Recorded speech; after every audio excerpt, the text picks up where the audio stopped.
Good morning, everybody, and welcome back to your Lunch Break Live. Today is Friday, February the 25th. My name is Yvonne Harinkyu if you are new here, and if you're not, thank you for coming back. Today, I am joined by our own Capitol reporter, Mike Kaysen, who covers the Alabama Legislature. And today, Mike is going to talk about some of the bills that were discussed in the legislature this week. There were several that were pretty high profile that caused a lot of stir, especially on social media. So thought it would be a good time to bring Mike in, talk about those bills, what they entail, and where they stand as of today. So, Mike, thank you for joining us. I know that you have had a very busy week. I know you are probably ready for a weekend.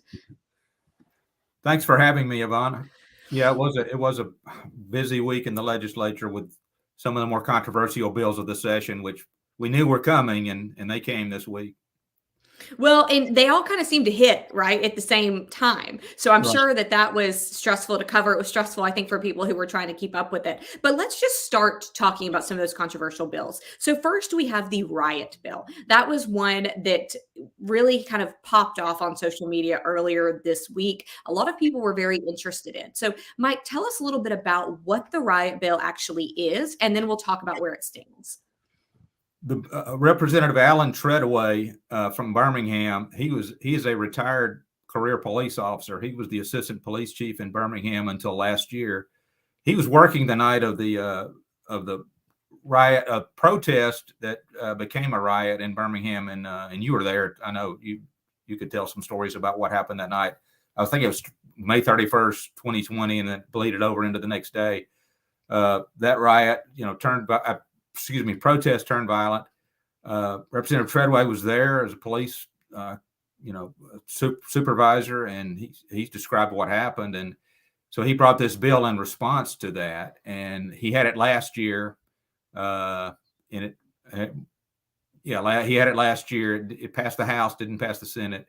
And essentially what it would do is strengthen the penalty. If you participate in a riot, it would strengthen the penalties. And he said we need a stronger law in response to what happened, saying that what happened in Birmingham was dangerous and it's an example of what could happen again. So what are they classifying as a riot? What are they defining as a riot? That's one of the most controversial parts of the bill, and there's a definition of riot in the law now, and it changes that. And I don't remember the exact wording. I don't have it in front of me, but the opponents to the bill say it is too subjective and that you could be arrested for riot. I believe the wording is if you pose a danger or if you present a danger or create a danger. So you could be arrested without actually doing anything is their point. That a policeman could see a group of, five. It applies to a group of five or more. And people concerned about this bill, the Democrats, who are almost all black lawmakers, say, well, there could be a group of five young black men and they could be arrested on the assumption that they're about to do something wrong. Representative Treadway is very staunchly pushed back on that and says, look, I spent 31 years in law enforcement. I always defended peaceful protests. I'm not trying to infringe on the First Amendment in any way. So that's kind of where the argument is, and that there's no, neither side, but both sides are pretty fixed in their opinions on it. Well, and we can hear that, and we can hear that from the representative and the supporters of the bill. But if this did go into effect, it does trickle down to people who are not in those chambers, who are not talking about it, and maybe their sentiments could differ from former, again, Assistant Police Chief Treadway. They could completely differ from that. So the argument seems to be, as you mentioned, that there could be five people, especially as you mentioned, five young black men who are standing together and doing anything. But if a member of law enforcement in their mind perceives a threat or believes there is about to be a threat or something violent, this officer could arrest those people. So it sounds like what you're saying is there does not have to be any concrete evidence that there is going to be violence. There doesn't have to be any violence committed. It's kind of an assumption arrest. Right. And let me add some more critical information. And Representative Treadway points this out. This only applies if they're in violation of a curfew or if there's been a lawful order to disperse. So that's an important distinction I should have mentioned earlier. However, as some of the opponents to the bill have said, you can be in a place you have every right to be, and you could be chanting something like "No justice, no peace," and if an officer has that's not grounds for an officer to tell you to disperse. So that's the other side of that, where Representative Treadway said this only applies in these cases. Well, those cases aren't always justified, is what the opponents say. Another important point on this bill is if you got arrested, you can be held without bail for 24 hours, for up to 24 hours, which is unusual. That law now applies to domestic violence arrests for the safety of the victim. But that means if you got arrested, you spend the night and part of the next day in jail, and you could lose your job, and you'd spend the night in jail with no chance to get out. That makes it more of a punishment before you're convicted. Was the support and the opposition to this bill really based on party lines? Yes. I don't remember the exact vote. Republicans have about 77 seats in the House out of 105, about 3/4 of the seats. And it was pretty close to that. There may have been a couple of exceptions. What happened with that bill? Where does it stand as of today? It's gone to the Senate, and we'll see what happens there. As I said, it didn't pass the Senate last year, and I don't really know how much support there is for it up there.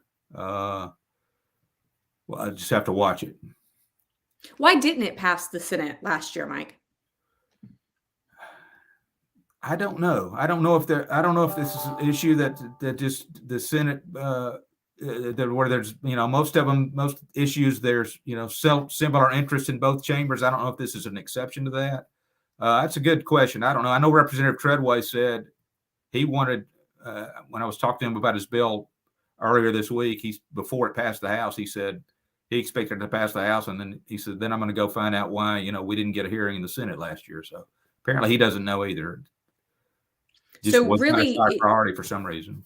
Mm-hmm. So what we've all kind of been referring to is that riot bill that is on to the Senate, and it's kind of to be determined what happens to it there. So let's move on to the permitless carry. So this was a bill for people to not have to have concealed carry permits to carry pistols. So tell us a little bit about that bill, Mike. I probably just gave a really big overview there. I didn't really give any details. So tell us a little bit about the details of that bill and what happened to that one as well. Okay.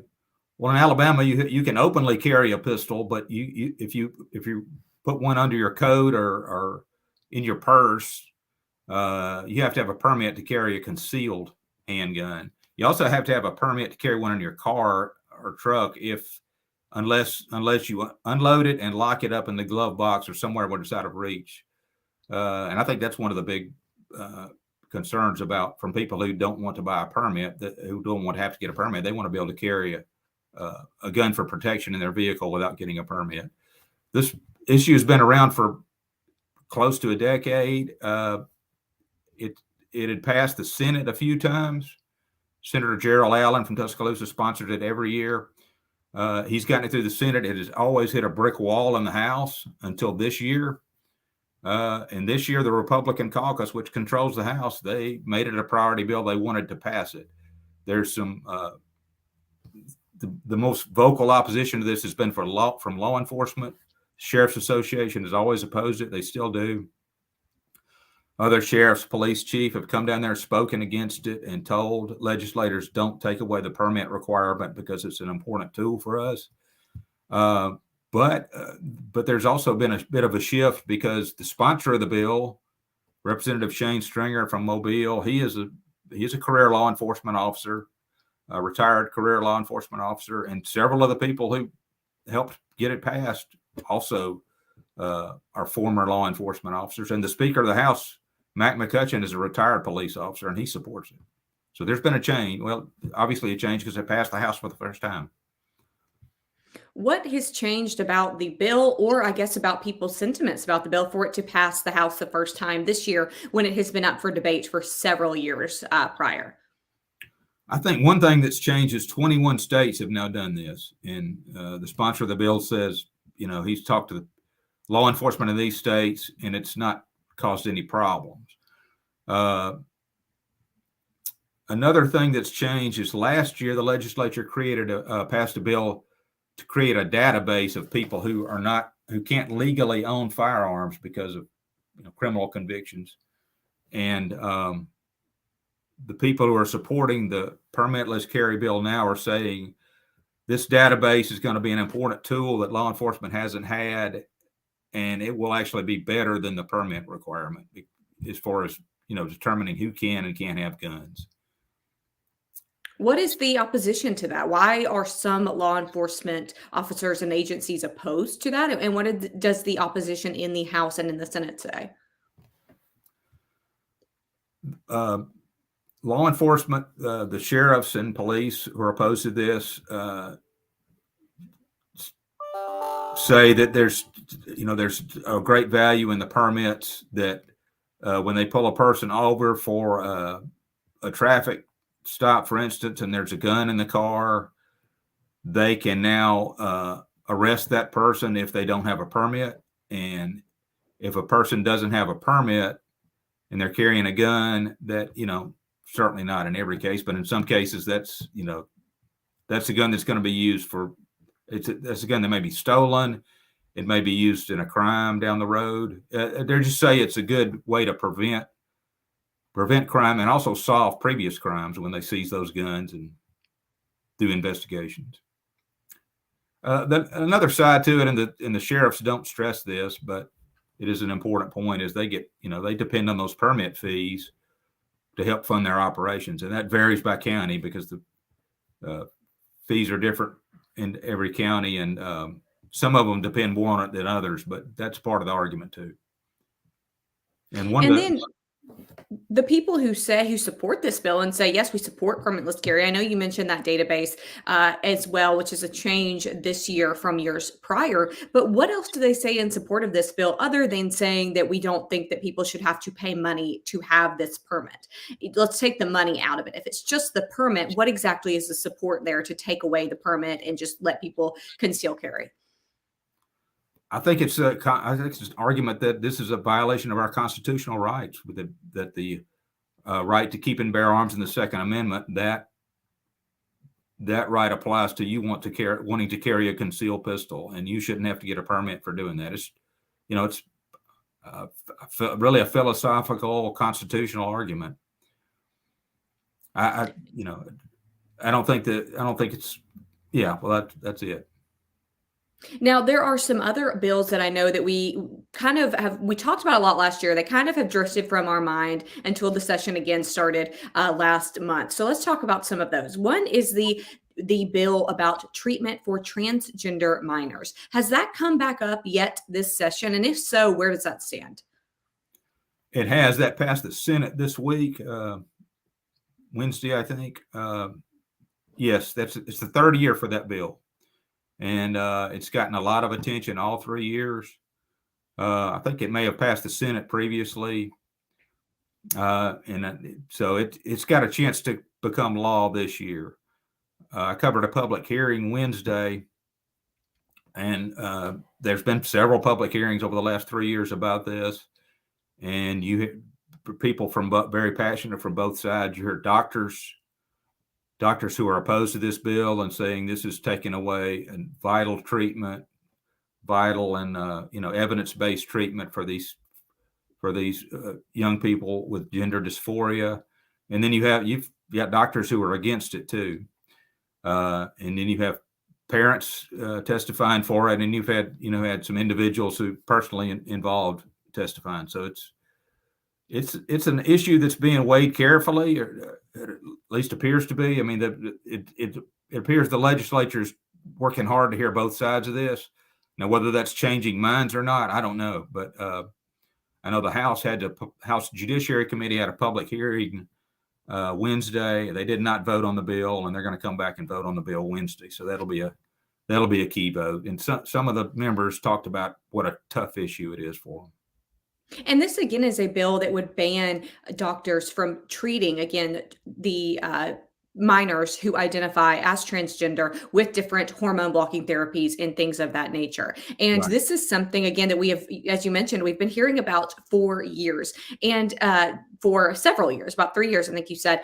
And this is something that has been controversial all of those years and continues to be controversial. Now, you mentioned that there have been hearings of people from both sides of this issue. We have heard from several medical associations that say this is not right, that parents should have the choice and they should make this choice with their doctor and with their child if this is the best medical option for them. We have heard that. So let's hear the support for this ban, for this bill that would ban those treatments. What do people who support this bill say? Especially you mentioned it passed in the Senate. So what was their argument?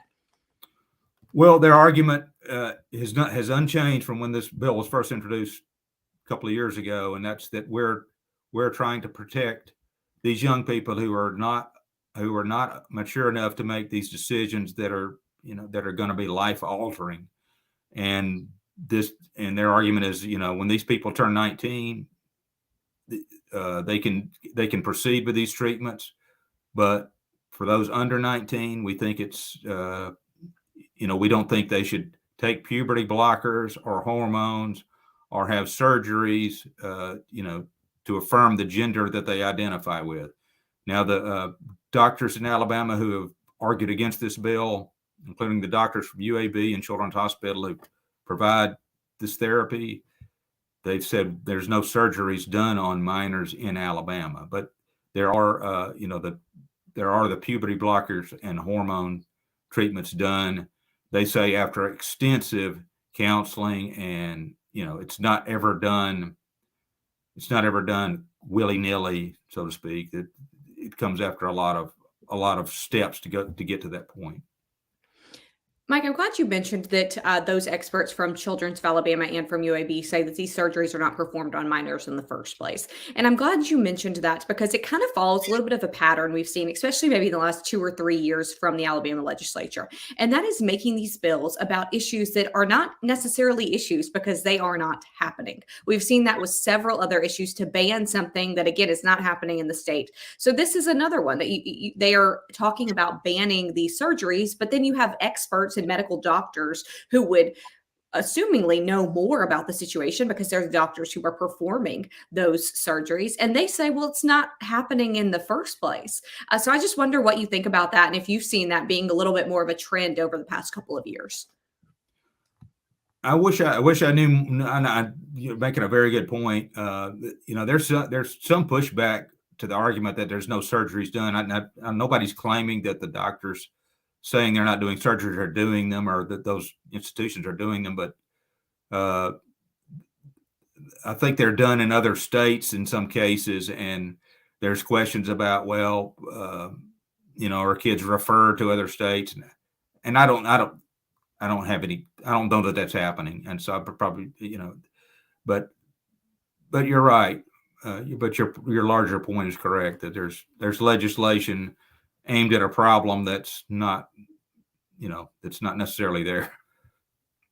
Now, something else that you wrote about this week is the general fund and the budget. Now, that is not something that I think a lot of people get excited to talk about, right, Mike? They don't necessarily say, I want to talk about the budget and what the state is using its money for. There are those people, but the majority of people, they're not as interested in that. What they are interested in is hearing where the money's going. Are they going to issues that, again, people believe matter? So you did write a story this week and kind of detailed some of that money. Can you give us some of the highlights about where the money from this large general fund is going? Now, I know you mentioned there was a raise for state employees. There is also money going to fund mental health and the Bureau of Paroles. So give us just a little overview about where that money is going and who's getting the most money from that general fund. It's a massive document. It's like $2.7 billion. And it's hard to know a great deal of the details about it, but just to hit some of the high points that the legislators stressed when they passed the bill. Department of Mental Health is getting a $17 million increase. And this is something that's mental health has been getting more attention in the last few years. And the state has started 4 they call them crisis diversion centers, or places where people, homeless people, people on the street with mental health issues, if they run into a problem where they might otherwise get arrested, this will be a place to take them, get them some short-term treatment. They've opened those or they're in the process of opening those in Montgomery, Mobile, Birmingham, and Huntsville. This budget had funding for 2 more. The cities were not specified, but there'll be 2 more of those crisis diversion centers. That's probably the biggest thing in the mental health side. Pardons and paroles is getting a big increase of about $20 million. And part of what that money is going to be used for is to set up training programs for parolees who may have violated their parole and they have to go back and do short stints in, maybe 90 days in jail. Or there's paroles actually has a couple of facilities. One new facility they're planning to open for that to treat those parole violators, things like substance abuse treatment, addiction treatment. So they can get out, finish up that short term in jail, and not get in trouble again and have to go back to prison. And again, you mentioned in that story that there is, I believe you said, a 4% raise for state employees as well. Right. Yeah, and that's the biggest raise they've gotten in 15 years, biggest cost of living adjustment in 15 years. The state budgets are not nearly as lean as they were 5 or 6 years ago, and the several reasons for that. The economy is doing better. You had this big influx of federal relief money from COVID. And so the legislators have more money to put where it needs to go. They're also paying off some debts, some long-term obligations, and they've put this general fund budget you're talking about. They've now got $100 million set aside in a reserve fund that didn't even exist a couple of years ago. Mike, what can we look for next week in the legislature and in the coming weeks? What are the big things coming up that people will want to keep an eye on? Couple of the big things, there's a bill that would ban the teaching of divisive concepts in public schools and colleges, that, critical race theory. I'm not sure if that's specifically in the bill, but that's the genesis of it, the dispute over critical race theory, which is not taught in public schools anyway, as far as I know. But that's a big one. It hasn't passed the House or Senate yet. There's been a lot of talk about Senator Del Marsh, who's been an education reform advocate for years. He's got a bill that would school choice bill where parents could get a portion of the revenue that it takes to send the kids to school. They could receive that and use it for private school or homeschool or some other option, a school choice option, because some parents don't want to send their kid to help parents who don't want to send their kids to the school they're assigned for. So go ahead. And that bill has got a long way to go. It's getting a lot of discussion, but I don't know that there's time to pass. It's a huge, that would be a huge step, but it is getting a lot of discussion. Seems like there are several topics that are going to be coming up in the next coming weeks that people are going to want to pay attention to. And they can find all of your reporting, as always, on AL.com. We have linked several of the topics that we've discussed here today. We've linked them so people can read about that, get a little bit more in depth, and hear what happened in the legislature this week. Mike, thank you so much for breaking this down for us. And as always, thank you for your coverage of the legislature as well. Thanks for having me, Ivana.